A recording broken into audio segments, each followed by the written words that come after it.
आज हम बात करेंगे, लिखा हुआ है अभ्यास 17B। तो लिखा हुआ है कि किसी समबाहु त्रिभुज की भुजा की लंबाई क्या दी गई, x सेंटीमीटर है। तो त्रिभुज की भुजा और परिमाप के संबंध का ग्राफ खींचिए। बहुत ही सिंपल क्वेश्चन है, चलिए इसको खींच लेते हैं। अब हमसे क्या कह रहा है, देखो हमारे पास कहने के लिए दो ही बातें हैं। क्या कहने के लिए दो बातें हैं, देखो यहाँ पे कह रहा है कि उसकी लंबाई, उसकी भुजा और परिमाप के संबंध का ग्राफ खींचिए। ठीक है, तब भुजा और परिमाप कैसे है, तो पहले हम क्या लिखेंगे, यहाँ पे लिखेंगे कि जो त्रिभुज का क्या है हमारे पास, परिमाप है। त्रिभुज क्या क्या क्या है, परिमाप बराबर क्या होता है, 3 × भुजा। कि त्रिभुज में क्या होती हैं, 3 भुजाएं होती हैं। ठीक है, तो इसका निकालना है, तो हमें मालूम परिमाप को क्या लिख दिया, एस बराबर क्या हो गया 3। अब भुजा को क्या माना मैंने, एक्स, कि भुजा की एक्स सेंटीमीटर है। ठीक है, कोई दिक्कत वाली बात नहीं। जब एक्स सेंटीमीटर है तो हम क्या करेंगे, इसमें चित्र बनाएंगे। क्या बनाएंगे जरा देखो यहाँ पे। तो देखो हमारे पास निकालना है, तो भुजा कैसी होनी चाहिए। अब देखो यहाँ पे क्या करेंगे, इसको यहाँ पे लिखेंगे, क्या लिखेंगे, एक्स और एस, इसके आधार पर निकालना है। तो आधार निकालने के लिए हमें क्या करना पड़ेगा, इसमें करना पड़ेगा। अगर हमारे पास क्या है, अगर भुजा हमारे पास क्या मानी हमने, एक्स मानी, अब परिमाप निकल के आ जाएगा। अगर हमारे पास एक भुजा है तो परिमाप हमारा कितना हो जाएगा, 1 × 3 = 3। तो यहाँ पे कितना हो जाएगा, 3 हो जाएगा। अगर हमारे पास भुजा 2 है तो 2 × 3 = 6, तो 2 भुजा हो गई और 6 इसका परिमाप हो गया। अगर हमारे पास 3 भुजा है तो क्या हो जाएगा, 3 × 3 = 9 हो जाएगा। अगर हमारे पास 4 भुजा है तो 4 × 3 = 12 हो जाएगा। और 5 भुजा है तो हमारे पास क्या हो जाएगा, 15 इसका परिमाप हो जाएगा। बहुत ही सिंपल क्वेश्चन था। चलिए अब इसको करना कैसे, देखो त्रिभुज में क्या होती है, 3 भुजाएं होती हैं। हमारे पास क्या होती है, त्रिभुज में क्या होती हैं, 3 भुजाएं होती हैं। त्रिभुज की क्या होती हैं, 3 भुजाएं होती हैं। तो इसलिए हमने क्या लिख दिया, इसकी जो भुजाएं होती हैं तो उनको हमने क्या मान लिया, जो भुजाएं दी गई तो इसके क्या मान लिया, इसको एक्स मान लिया। इसलिए हमने त्रिभुज की 3 भुजाएं कर लिया। अब चलो इसको हम देख लेते हैं क्या करना है, इसका परिमाप बनाना है। तो कैसे करेंगे इसको, यहाँ पे इसका क्या लिखेंगे, एक ग्राफ बनाएंगे। तो ग्राफ सिंपल सा बना लेंगे इसमें। तो ग्राफ में क्या होगा, यहाँ पे 0 होगा। अब देखो हमारे पास क्या दिया गया है, यहाँ पे देखो 1 2 3 4 5। जब 5 दिया गया है तो इसका मतलब हमारे पास क्या है, ये संख्या जो चलेगी वो 5 बार जाएगी। देखो 1 2 3 4 5। ठीक है, अब बढ़ाना चाहो तो 6 और बढ़ा लो, 7, ऐसे बढ़ा सकते हो। अब यहाँ पे ये कितने चल रहा है, 3 की रेंज में चल रहा है। देखो 3 है 6, तो हम क्या करेंगे, 3 के मल्टीपल में लेंगे, 3 6। अब हमारे पास क्या हो जाएगा, 3 6 9। अब हमारे पास क्या हो गया, 9, फिर 12 है, फिर हमारे पास क्या है, 15 है। ठीक है, कोई दिक्कत वाली बात नहीं। अब हमारे पास क्या खींच रहा था, चित्र खींच रहा, देखो एक्स अगर 1 है तो उसकी परिमाप कितना जा रहा है, देखो अगर एक्स हमारा 1 है तो परिमाप कितना जा रहा है, 3 जा रहा है। तो 1 पे कितना जा रहा है, ये 3 जा रहा है। फिर देखो 2 पे कितना जा रहा है, 2 पे यहाँ पे हमारे पास 6 जा रहा है। 3 पे हमारे पास कितना जा रहा है, 9 जा रहा है। तो 3 पे हमारे पास ये 9 हो गया। 4 पे कितना जा रहा है, 12 जा रहा है। तो यहाँ पे ये 12 हो गया। अब 5 पे कितना जा रहा है, ये 15 जा रहा है। तो ये 15 हो गया। ठीक है, तो ये क्या हो गई हमारे पास, सीधी रेखा खिंच गई एक हमारे पास। ठीक है, तो इस तरह से हमारा ये निकाल सकते हैं। तो देखो हमारे पास ये क्या हो जाएगा, हमारे पास ये हो जाएगा त्रिभुज का परिमाप। ये हमारा क्या है, त्रिभुज का परिमाप। अब नीचे वाला हमारे पास क्या हो जाएगा, त्रिभुज की भुजा। ये हमारे पास क्या है, त्रिभुज की भुजा। तो इस तरह से हमें सवाल करना था, क्योंकि हमसे ये कहा गया था कि हमें इसका संबंध, ग्राफ का संबंध हमें दर्शाइए। ठीक है, तो हमने त्रिभुज भुजा और परिमाप के संबंध का हमने यहाँ पे दर्शा लिया। कोई दिक्कत वाली बात है नहीं। चलिए नेक्स्ट क्वेश्चन देख लेते हैं। इस सवाल में कोई डाउट हो कमेंट बॉक्स कमेंट करके हमसे पूछ सकते हैं। ठीक है, तो ये तुम्हें मालूम है, ये एक्स एक्स अच्छा होता है, ये हमारा क्या होता है, ये हमारा वाई अच्छा होता है। ठीक है, कोई दिक्कत वाली बात नहीं। चलिए नेक्स्ट क्वेश्चन देख लेते हैं। नेक्स्ट क्वेश्चन क्या कह रहा है, नेक्स्ट क्वेश्चन कह रहा है कि एक आयत की लंबाई उसकी चौड़ाई से दुगनी है, तो आयत के क्षेत्रफल और चौड़ाई के संबंध का ग्राफ चाहिए। तो अब हमें ये चीज़ दोनों निकालनी थी। आयत होता है, ठीक है, अब आयत का निकालना है, फिर वही निकालना संबंध क्षेत्रफल और चौड़ाई के संबंध में। ठीक है, तो कोई दिक्कत वाली बात नहीं। तो हमें क्या करना पड़ेगा, ग्राफ इसमें भी बनेगा, सेम ग्राफ बनना है, इसमें कुछ नया नहीं बनना है। तो क्या करेंगे हम, इसको देख लो। यहाँ हमसे साफ साफ कह रहा है कि आयत की जो लंबाई है उसकी चौड़ाई से दुगनी है। तो लिख लो माना, माना चौड़ाई माना चौड़ाई बराबर क्या मानी एक्स। अब लंबाई से कितनी है दुगनी है, तो यहाँ लिख दो लंबाई बराबर 2x, दुगनी हमसे कहा गया।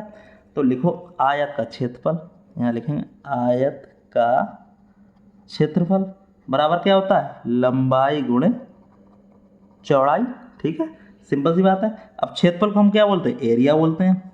तो हमें दुगनी है तो लंबाई 2x गुणे x, तो क्या हो जाएगा ए बराबर क्या हो जाएगा 2x²। ये हमारा आ गया। अब इसी हिसाब से हमें क्या बनाना है ग्राफ बनाना है। बहुत ही सिंपल क्वेश्चन है। चलिए इसको हम ग्राफ बना लेते हैं। कैसे बनाना, देखो यहाँ पे एरिया दिया गया है। तो एरिया क्या होता है आयत का होता है, उसमें क्या होता है आमने सामने भुजाएं कैसी होती हैं बराबर होती हैं। तो जब हमने आमने सामने भुजाएं बराबर होती हैं तो उनको कैसे करना वो हम बता देंगे। तो पहले ग्राफ का यहाँ थोड़ा सा लाइन खींच लेते हैं, क्योंकि इसी पे हमें दर्शाना है, कहीं बाहर हमें नहीं जाना है। तो 0 होगा यहाँ कोई एक्स अक्ष होगा, ये हमारा वाई अक्ष होगा, सीधी बात है। जब एक्स अक्ष और वाई अक्ष होगा तो फिर क्या होगा, तो यहाँ पे एरिया दिखाया गया जाएगा। तो देखो इसको हम क्या करेंगे, जो दिया गया है तो इसको हम लिख लेते हैं। यहाँ पे क्या करें आयत है तो यहाँ क्या करेंगे चौड़ाई लिखेंगे, यहाँ पे चौड़ाई के बारे में बताएंगे, तो यहाँ पे क्या बताएंगे उसकी लंबाई के बारे में। ठीक है, तो बना दें, मतलब निकालना का क्षेत्रफल निकालना, तो यहाँ लंबाई नहीं लिखेंगे, यहाँ लिखेंगे क्षेत्रफल। यहाँ क्षेत्रफल के बारे में बताया, क्योंकि हमारी लंबाई चौड़ाई इसी के अंदर क्षेत्रफल के अंदर ही है। तो चौड़ाई के तो यहाँ देखो कैसे लिखेंगे, क्षेत्रफल कैसे बढ़ेगा देखो, क्योंकि हमें क्षेत्रफल दिया गया है, यहाँ पे उसकी चौड़ाई दी गई। ठीक है, तो यहाँ क्या लिखेंगे, इसको ग्राफ बना लेंगे। कैसे बनाएंगे देखो, यहाँ पे सिंपल सा ग्राफ है, कोई दिक्कत वाली बात नहीं। देखो अगर हमारी चौड़ाई, अब यहाँ समझना जरा, यहाँ पे अगर चौड़ाई में क्या एक करा जाए, एक का स्क्वायर करेंगे तो क्या हो जाएगा एक स्क्वायर, तो 2 हो जाएगा। तो क्या हो जाएगा, तो हमारा चौड़ाई को मैंने 1 लिया तो हमारा क्षेत्रफल कितना हो गया 2 आ गया। अगर चौड़ाई 2 हो गई तो कितनी 2 दूनी 4 दूनी 8 हो गई। तो यहाँ पे क्या हो जाएगा 2 लेंगे तो ये 8 हो जाएगी। अगर हमारे पास ये 3 ले रहे हैं तो 3 त्रिका 9 दूनी 18, तो ये कितनी हो जाएगी हमारे पास 18 हो जाएगी। अगर 4 लेंगे तो 4 चौकू 16 और दूनी 32 हो जाएगी। 4 लेंगे तो कितनी हो जाएगी 32 हो जाएगी। अब यहाँ पे अगर 5 लेते तो क्या 55 25 25 दूनी 50, 5 लेंगे तो ये 50 आ जाएगी। तो इस तरह से हमारा ये हो गया। अब इसको ग्राफ बना लेंगे। देखो ये हमने क्या लिया 1 2 3 4 के हिसाब से लिया, तो यहाँ पे क्या हो जाएगा ये भी ले लो 1 2 3 4, अब 5 तक लेंगे, ज़्यादा लेने की जरूरत नहीं। अब यहाँ पे देखो ग्राफ किससे हिसाब से गया, यहाँ पे ग्राफ क्या गया 2 8 गया है। ठीक है, तो 2 8 गया है तो हम क्या करेंगे, देखो या तो हमारे पास सीधा सीधा ले लो 5 के, तो फिर वहाँ पे हमें पॉइंट दिखाना पड़ेगा। तो पॉइंट दिखाने के लिए हमारे पास इतना बकरी होगा तो क्या करेंगे, इसको सीधा सीधा ले लेंगे। तो ग्राफ हमारा कैसा बनना चाहिए, बिल्कुल सीधा बनना चाहिए। तो देखो यहाँ पे क्या हो जाएगा, ये 2 पे जाएगा, मतलब मानक हमारे पास सही होना चाहिए। अगर यहाँ पे 6 का मानक तो है नहीं, 6 3 18 तो हो जाएगा। यहाँ पे देखो यहाँ अगर लिखें 6 ले लेंगे, 6 दूनी 12 हो जाएगा, 6 3 18 हो जाएगा, 6 चौक 24 हो जाएगा, 6 पंजा 30 हो जाएगा, और 6 चरंग 36 हो जाएगा। ठीक है, अब देखो इसी के अंदर आ रहा है, पहला कितना आ रहा है 2 आ रहा है, तो 2 हमारा क्या हो जाएगा, यहाँ पे अगर 2 होगा और यहाँ पे क्या 2 के मल्टीपल में होगा तो क्या हो जाएगा, देखो 2 2 4 2 6। अगर हम 2 के हिसाब से लें तो यहाँ तक जाएगा 25 तक जाएगा। देखो हम 2 तरीके से बना सकते हैं अगर चाहेंगे तो।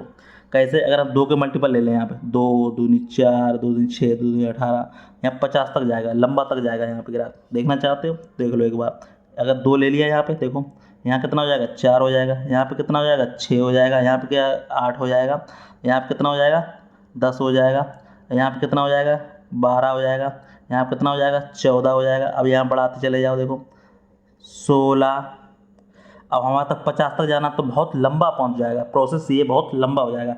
तो हम इस प्रोसेस को कम करने के लिए हम क्या करेंगे इसमें, तो इसलिए ग्राफ को क्या मेंटेनेंस कम कर देंगे। क्या कर देंगे कम, देखो यहाँ पे ग्राफ बहुत लंबा हो जाएगा तो हम क्या करेंगे 6 के मल्टीपल लिए थे इसीलिए। तो इसलिए हम यहाँ पे क्या लेंगे 6 का, देखो 6 6 12 6 18, 6 दूनी 12 6 18 24 6 पंजा 30 6 चरंग 36 6 42 6 48, यहाँ पे 54 तक। ठीक है, अब देखो यहाँ पे पहले हमारा ग्राफ कितना आ गया 2 पे गया, तो यहाँ पे 2 कहीं होगा हमारा, 2 2 4 2 6 का अंतर आ रहा है, तो यहाँ पे कहीं के 2 होगा, तो यहाँ पे कहाँ पॉइंट होगा, यहाँ पे कहीं होगा। फिर हमारे पास 2 के बाद फिर 8 गया। अब जो 4 तक तो यहाँ पे क्या हो गया, यहाँ पे 6 के बाद क्या कितना आ रहा है 12 आ गया। तो यहाँ पे देखो 6 दूनी 12, तो 6 से 2 ऊपर होगा, यहाँ पे 6 से यहाँ पे क्या होगा, यहाँ पे कहीं ऊपर होगा, 6 दूनी 12 हो गया। अब यहाँ पे 12 के बाद क्या हो जाएगा, यहाँ पे क्या हो गया, 8 हो गया। 8 के बाद फिर कितने, 18 पे, तो 18 के लिए तो पॉइंट हमें मिल ही रहा है यहाँ पे, देखो यहाँ पे, तो यहाँ पे एक पॉइंट है, यहाँ पे हो गया। फिर इसके बाद 32 हो गया, तो 30 से ऊपर क्या होगा, यहाँ पे कहीं पे 32 होगा। 32 से 50 पे आएगा तो 28, यहाँ पे 48 के ऊपर 2 पॉइंट के ऊपर यहाँ पे 50 होगा। तो इस तरह से इसको मिला सकते हैं। बनाने के लिए किसी भी तरह से बना दो, कोई दिक्कत वाली बात इसमें है नहीं, ठीक। तो यहाँ पे क्या हो गया, ग्राफ को यहाँ लिख सकते हैं। यहाँ पे क्या लिख सकते हैं, यहाँ आयत का क्या है, यहाँ पे ये आयत का क्या है हमारा चल रहा है, क्षेत्रफल चल रहा है। तो यहाँ लिखेंगे आयत का क्षेत्रफल। अब ये क्या चल रहा है, आयत की चौड़ाई। यहाँ लिखते हैं आयत की चौड़ाई। हमने दोनों तरीके से बता दिया है। क्या बता दिया है कि अगर चाहेंगे तो इसको ग्राफ को इस तरह से लिख सकते हैं, अगर इसका मल्टीपल लेंगे तो इसके हिसाब से भी हम इसको लिख सकते हैं। किसी भी प्रकार में किसी भी तरीके से कोई दिक्कत नहीं है, जैसा मानक मानोगे उसी तरीके से इसको कर सकते हो, ठीक है। चलिए नेक्स्ट क्वेश्चन देख लेते हैं क्या कह रहा है आगे। नेक्स्ट क्वेश्चन क्या कह रहा है कि 200 रुपये, यहाँ कह रहा है 200 रुपये का 3% वार्षिक ब्याज की दर से साधारण ब्याज और वर्षों में समय के संबंध का ग्राफ बताइए, ठीक है। तो कोई दिक्कत वाली बात नहीं इसमें। मान लेंगे क्या है, साधारण ब्याज, तो लिखेंगे यहाँ पे प्रतिशत के लिए कह रहा है, साधारण ब्याज के लिए कह रहा है, तो यहाँ लिखेंगे साधारण ब्याज बराबर क्या होता है, मूलधन गुणे दर गुणे समय बटे 100। मूलधन हमारे पास कितना है, और साधारण ब्याज क्या बोलते हैं, सिंपल इंटरेस्ट। तो यहाँ पे कितना मूलधन दिया है, 200, तो 200 गुणे दर कितना है, 3%। समय में मालूम नहीं, इसको टी लिख देंगे और ये 100 हो जाएगा, ठीक है। 2 से 2 कट गया, तो ऐसा ही बराबर क्या हो जाएगा, 2 3 6 टी, ठीक है। कोई दिक्कत वाली बात नहीं। अब यहाँ पे क्या करेंगे, इसका ग्राफ बना लेंगे। देखो तो हमारे पास क्या ग्राफ होगा, अब ग्राफ होगा वो किसके उसके अंतर होगा। देखो यहाँ पे जो ग्राफ आएगा वो हमारा किस तरह से आएगा, देखो समय और सिंपल, तो टी बटे ऐसा ही संबंध होगा। देखो बहुत ही सिंपल क्वेश्चन है, ठीक है, कोई दिक्कत वाली बात नहीं है। तो यहाँ पे देखो संबंध, देखो अगर हमारे पास टी 1 लेते हैं तो क्या हो जाएगा, 6 दूनी 6 एकम 6 हो जाएगा। 2 लेते हैं तो क्या हो जाएगा, 6 दूनी 12 हो जाएगा, 2 का गुणा 2 6 12 हो जाएगा। 3 लेते हैं तो 3 6 18 हो जाएगा, ठीक है। अब यहाँ पे क्या लेंगे, 4 लेंगे तो 4 6 24 हो जाएगा। 5 लेंगे तो कितना आएगा, 5 6 30 हो जाएगा। मल्टीपल सही होनी चाहिए। अब मानक में भी क्या होगा, मानक सही लेंगे हम यहाँ पे, जिससे क्या हो जाएगा, गुणा करने में दिक्कत नहीं होगी। तो चलो देख लेते हैं इसको करने पे। तो यहाँ पे क्या है, 100 रुपये का बाद है, तो यहाँ पे क्या लिखेंगे, यहाँ पे लिखेंगे हम, यहाँ पे दर लिख लेंगे, ठीक है। अब इसको बना लेंगे। देखो यहाँ पे दिया 1 2 3 4 5 तक दिया गया, तो इसको हम लिख लेंगे यहाँ पे 1 2 3 4 और 5। ये मल्टीपल हम कैसे लेंगे, देखो 6 दूनी में 6 6 6 का ले लेंगे, कोई दिक्कत वाली, 6 6 12 6 18 6 24 6 5 30, ठीक है, कोई दिक्कत वाली बात नहीं इसमें। अब देखो 1 पे कितना 6 आ रहा, बिल्कुल सही मिल गया। 2 पे कितना जा रहा है, 12 जा रहा है। 3 पे कितना जा रहा है, 18 जा रहा है। और 4 पे कितना जा रहा है, 24 जा रहा है। अब 5 पे कितना जा रहा है, 30 जा रहा है। बिल्कुल सीधा सीधा मिल गया, कोई दिक्कत वाली बात इसमें है नहीं। ये क्या था, 0 होता है, ये एक्स अक्ष होता है, ये वाई अक्ष होता है, तो हम इस तरह से इसका लिख सकते हैं। ये हमारी क्या है, ब्याज, ठीक है, ब्याज चल रहा है इधर, और इधर क्या चल रहा है, ये समय चल रहा है। ये हमारा क्या चल रहा है, समय, समय मतलब टी, ठीक है। तो इस तरह से इसका ये ग्राफ हो गया, कोई भी दिक्कत वाली बात है नहीं, बहुत ही सिंपल ग्राफ था। चलिए अब नेक्स्ट क्वेश्चन देख लेते हैं। नेक्स्ट क्वेश्चन क्या कह रहा है हमसे, नेक्स्ट क्वेश्चन कह रहा है कि एक बस 1 घंटे में 40 किलोमीटर दूरी तय करती है, तो बस द्वारा चली गई दूरी और उसके समय का संबंध बताइए, ठीक है। तो चलो बना लेते हैं इसको भी, कोई दिक्कत वाली बात नहीं। तो देखो दूरी बराबर फार्मूला क्या होता है, तो दूरी बराबर होता है चाल गुणे समय, ठीक है। अब दूरी हमारे पास क्या होती है, डिस्टेंस डी होती है। चाल हमारा क्या होता है, दी गई 40, तो 40 और समय कितना दिया गया वो हमें बताना है इस ग्राफ में द्वारा। तो क्या हो जाएगा, डी बराबर क्या हो जाएगा, 40 के टी। देखो सीधी गया, 1 घंटे में 40 किलोमीटर तय करती है, बस द्वारा चलेगी दूरी और उसके समय के संबंध में ग्राफ बनाइए। चलिए बना लेते हैं इसको, बिल्कुल सिंपल सा है, कोई दिक्कत वाली बात नहीं इसमें। वही बना लेंगे टी और डी के बीच में, बना लो। अगर टी हमारा 1 है तो 40 एकम 40 हो जाएगा, ठीक है। और 2 होगा तो 2 के बीच में कितना, 40 दूनी हमारा कितना हो जाएगा, 80 हो जाएगा। 3 के बीच में 4 4 3 12 हो जाएगा। 4 के बीच में 4 चौकू 16 हो जाएगा। अब 5 के बीच में होगा तो 5 चौकू 20, 200 हो जाएगा। बहुत ही सिंपल था। अब इसको बना लेते हैं ग्राफ, कठिन चीज़ है नहीं बिल्कुल भी। तो बस इसको लिख लेते हैं, 1 2 3 4 5, ठीक। ये हमारा समय है तो लिख देंगे यहाँ पे समय टी। और ये हमारा दूरी का बनेगा तो यहाँ पे दूरी के लिख लेते हैं। अब देखो यहाँ पे सीधे सीधे बना लेंगे, 40 80 सीधा बना, 40 80 4 12 4 चौक 16 और 4 पंजे 20। अब सिंपल देखो, 1 कितना चल रहा है, 40 चल रहा है। 2 कितना चल रहा है, 80 चल रहा है। 3 कितना, 120 चल रहा है। 4 कितना, 160 चल रहा है। 5 कितना चल रहा है, 200 चल रहा है। सीधा सीधा ग्राफ बन गया है हमारा, कोई दिक्कत वाली बात है। ये 0 हो गया, ये एक्स अक्ष हो गया और ये हमारा वाई अक्ष हो गया। बहुत ही सिंपल क्वेश्चन था। इस तरह से हमारा ये ग्राफ बन गया, दूरी और समय का बन गया, ठीक। डिस्टेंस इसमें निकल आएगी, ठीक है। कोई दिक्कत वाली बात नहीं, सवाल हो गया हमारा पूरा। कोई भी डाउट हो कमेंट बॉक्स कमेंट करके हमसे पूछ सकते हैं, ठीक है। चलिए अब हम देखेंगे नेक्स्ट क्वेश्चन। चलिए नेक्स्ट क्वेश्चन क्या कह रहा है हमारा, देख लेते हैं।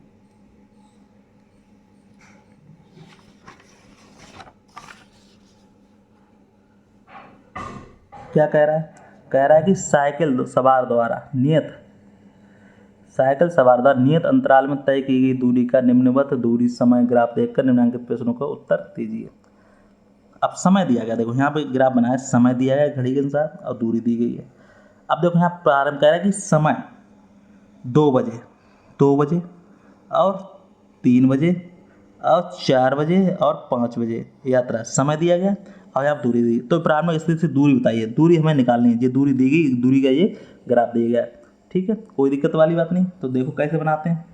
अब देखो जरा यहाँ देखो, 2 बजे पे कितना जा रहा है, 2 बजे कह रहा है तो 2 बजे पे कितना जा रहा है, ये 2 जा रहा है, ठीक है। तो इसमें तो कोई दिक्कत वाली बात है नहीं इसमें। तो यहाँ पे 2 बजे कितना जा रहा है हमारा, 2। तो 2 पे 2 जा रहा है तो यहाँ लिख देंगे 2 पे 2 किलोमीटर। 2 पे कितना जा रहा है, ये 2 किलोमीटर, ठीक है।